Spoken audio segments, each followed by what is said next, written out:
The other night, I had a dream about neon, and I was just sort of mystified and fascinated by all the different colors I was lighting these things up. But then I began to focus on, wait a minute, this is no mystery, you know all about this.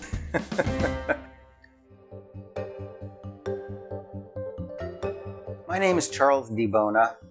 I was born in Chicago. My father was the band leader at the Drake Hotel, and when his contract was up, we moved.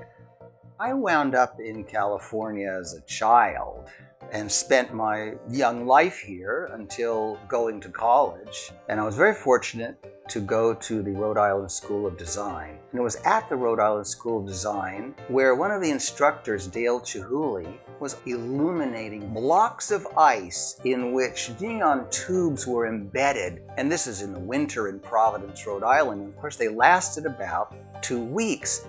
Here's that wonderful piece of Dale Chihuly's and James Carpenter at the Rhode Island School of Design. Spectacular. And you go every night and look at these things. They were like electronic popsicles. It just was like, damn, how do they do that?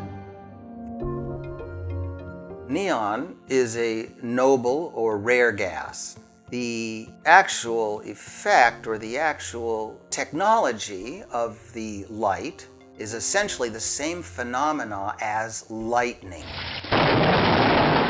That is, it's a huge electric discharge in a gas. In lightning, the gas is our atmosphere, mainly nitrogen. In a neon sign, the gas is neon gas. The neon gas illuminates a red-orange. Also, argon gas with a drop of mercury is another gas that's used, and it illuminates blue. This is a remarkable little sculpture in that it's two pieces that are clear glass, one blue, that's your argon gas with mercury, and the other is a tube that has only neon gas, which is red-orange. And the bending is a free form, and it's three-dimensional, and it really looks like they tied a knot. All of the other colors for neon signs and neon lighting are derived from either colored glass tubing or phosphorus-coated tubing. And glass tubing is the medium that contains the rare gas. And I made my way to the glass shop, and I approached Dale and asked him about learning to do neon. Where do you get it? And he showed me a manual and a wooden crate that had some what looked like Bunsen burners in them. And he said, look at these things, look at them, check them out, look at them. You could work in this little area right over here if you're interested and you're doing. Well, my main study at the Rhode Island School of Design was cinematography, but that neon grabbed me. I read that manual, and I pulled all the stuff out of that crate and started trying to figure out how to set it up and started melting glass because it just wasn't like the manual said. It just didn't work. It didn't bend or curve at all like it said. A glass tube is heated and bent in multiple ways to form letters and thusly a sign or a shape. And I became fixed on learning to do this with some ability. And little by little, I began to get the hang of it. But it is, again, not like the manual said. Neon glass blowers. This man is working on a ribbon burner, which is a long line of flame. He could heat 2 to 10 inches of glass. And of course, he's rotating that glass so that it's heated all around evenly, and then putting it on a asbestos paper pattern and forming it to the design. And the glass cools very quickly, so when you bend it, it's bent and done, and then you move on to the next bend. I approached a neon shop in Providence, Rhode Island, and a wonderful man was willing to teach me and show me how to make the 2 or 3 basic bends of bending the glass tubing. And I would go back to the school, work in my little corner, heating the glass and folding it and bending it and blowing it and melting it, and man, oh man, But you know what? Little by little, I got it.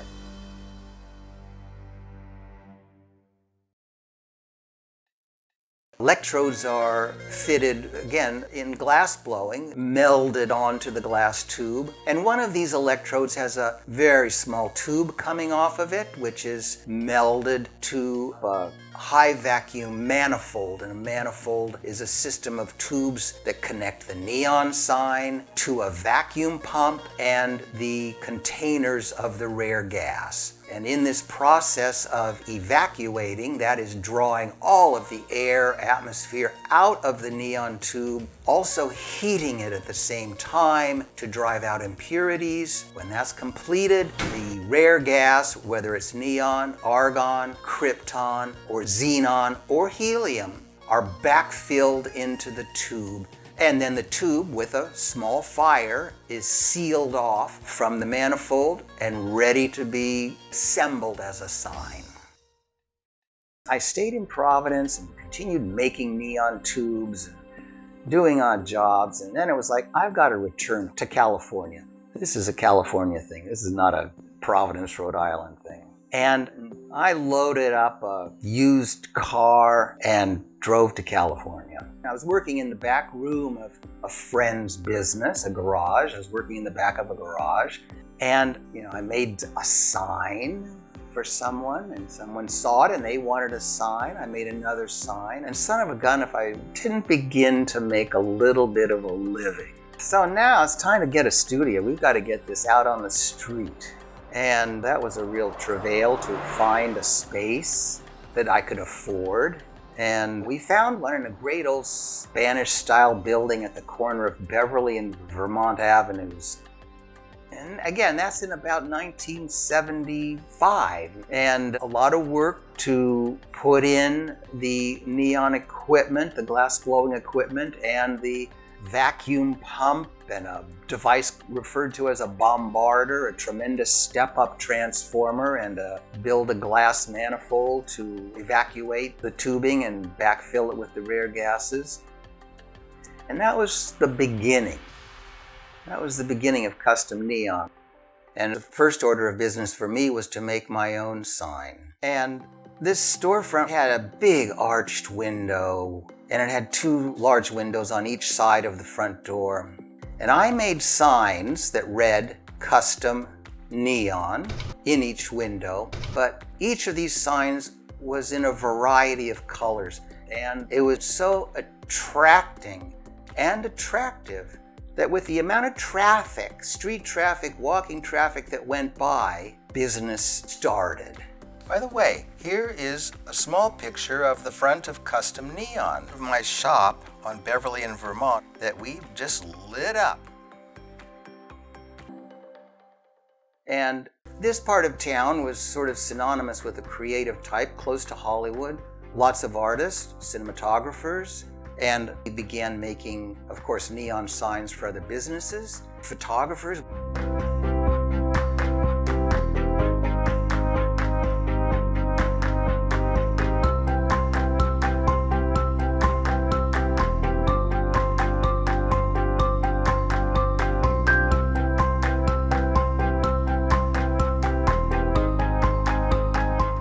We began making neon lights as props and special effects for films and video and album covers. We were setting up all kinds of things.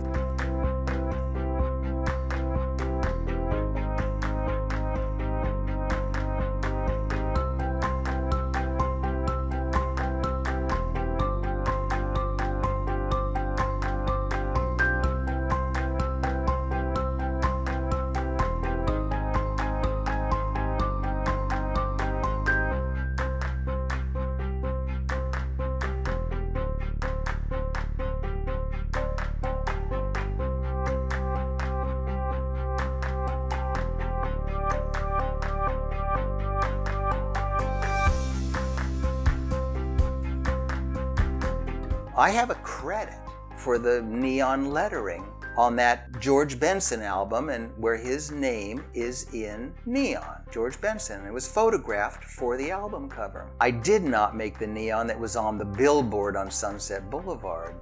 The more interesting was working with decorators and architects using the neon lighting as decorative or ambient lighting in homes.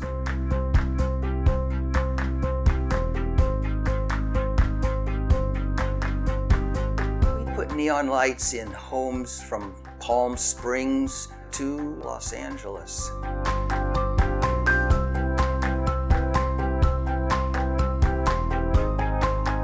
I remember making neon for print ads and signage.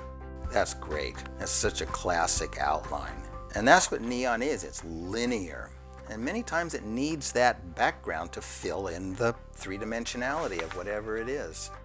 There's logos and commercials. I remember making a neon light that lit up on a person. And along those lines, in terms of things that were done for Hollywood, for movies, light close encounters, you would never see the neon in the movie, but you would see the illumination that was created in the models that were used in these various shots. There was a huge installation done for a music video for Earth, Wind, and Fire. The director said, I want it to look like Blade Runner. I want you to fill the whole sidewalk, all the street with neon lights and signs. I just want it to be overdose of neon. And well, we did. It was insane. Gosh, it just went on from there. We developed a line of neon sculptures and neon lights that sold as gifts and had a sales representative across the country.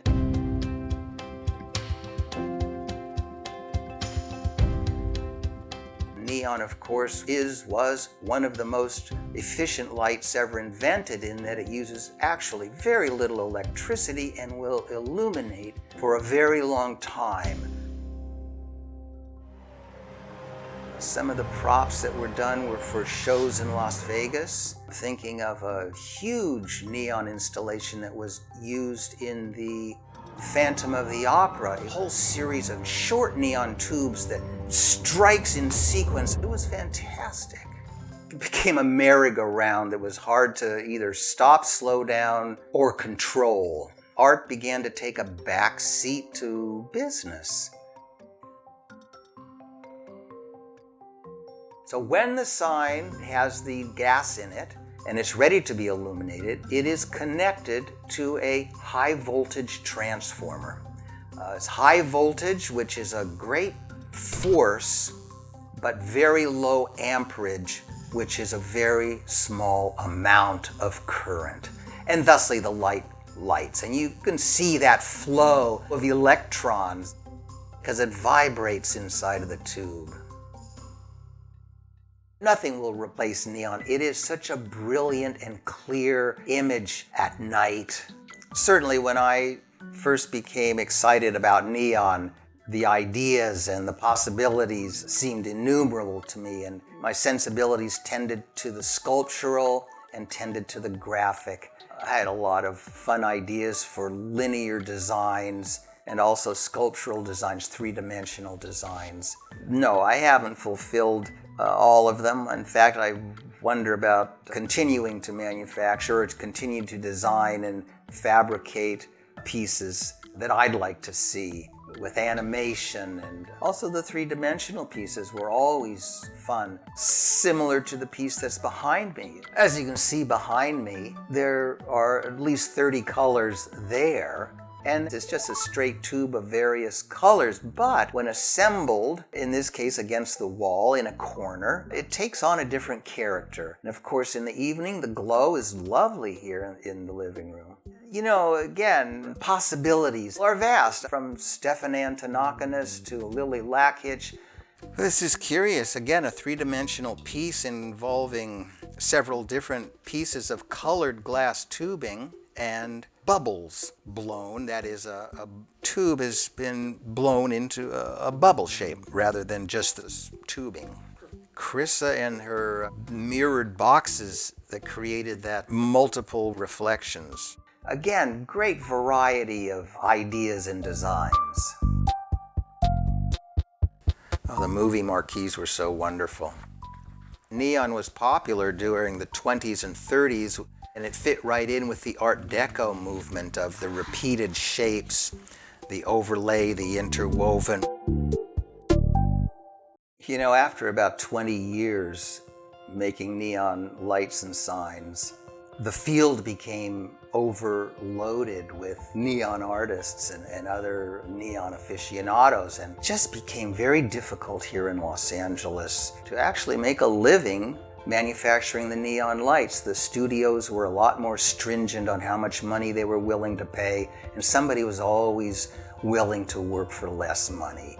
It just became harder and harder, and little by little I saw that things were changing, and especially for me. And I thought, you know, it's time to turn the lights out and move on.